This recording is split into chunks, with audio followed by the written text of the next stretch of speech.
Good morning. Confession first. I was somewhat hesitant to share this, only because it wasn't one of my brighter moments. However, because I was happy that I knew that the Holy Spirit was working in me, I felt very moved and compelled to share this with you. Sam sent out, for those of you that receive his devotions, back in about mid-September, a series by Dr. Andy Stanley about the enemies of the heart. And I think there were 4 or 5 of them. And on the second day, one of them really rang home with me. And it was titled Confessing Up. And I didn't need this prodding, but it just reinforced what I had experienced about a month before. I was waiting at the end of July for a package to come that contained a dress that I needed for an upcoming event. And I had about a week or 10 days and for it to get there. And I get daily notifications from the USPS, what's in my mailbox. And so I got notification that it had been delivered, and I was happy about that. And I thought, well, maybe it's at the P.O. box, because some of my mail, it's all supposed to go there, but some still gets dropped to the house. It wasn't there, so I went and I checked my ring feed to see if it was out front, and I went back several days from when they said it was delivered, and there was nothing there. So I was hoping no one had come to the porch and taken it, so I thought I'll go to the post office, and I will approach somebody and see what I can learn. So one of the supervisors came up, and I told him that, you know, it says it was delivered, but my ring feed shows nobody there. And he said, well, hold on. He pulls up in his computer and he goes, I'm telling you it was delivered. And I said, well, I'm telling you my ring feed said it wasn't. And so the conversation was, you know, really going along okay. And then he said, let me show you. And he pulls out these papers, and I've never seen anything like it. I guess they're the coordinates that they use to show the routes that their drivers take. It looked pretty foreign to me. And all I could think about is, I'm going to get charged for something I didn't receive. And that bothered me. If I bought something and it's mine, I'm happy to pay for it. But if I didn't get it, don't expect me that I'm going to pay for it. So anyways, he showed it to me, and I said, well, can I at least take a picture of that? Because I thought when I call the company, he's like, no, I'm sorry, you can't see this. Well, that didn't set well with me. And then this little fire in me got a little ignited. And then I decided to proceed to tell him that, you know what, the service from this post office in particular has not been great.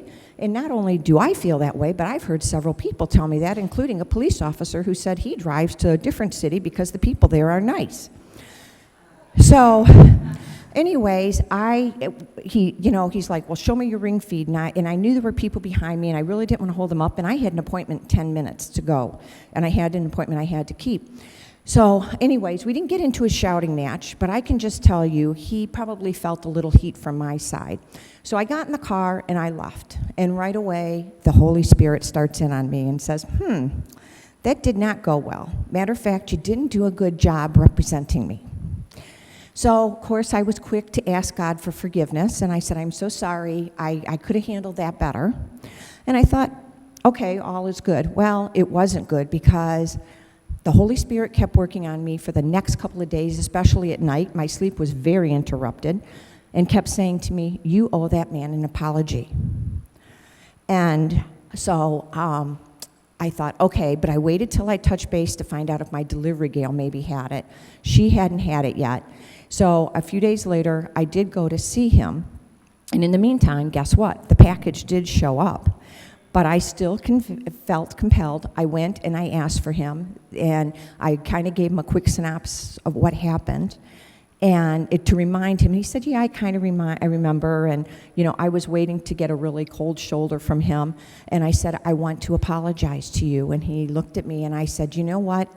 I didn't handle that well.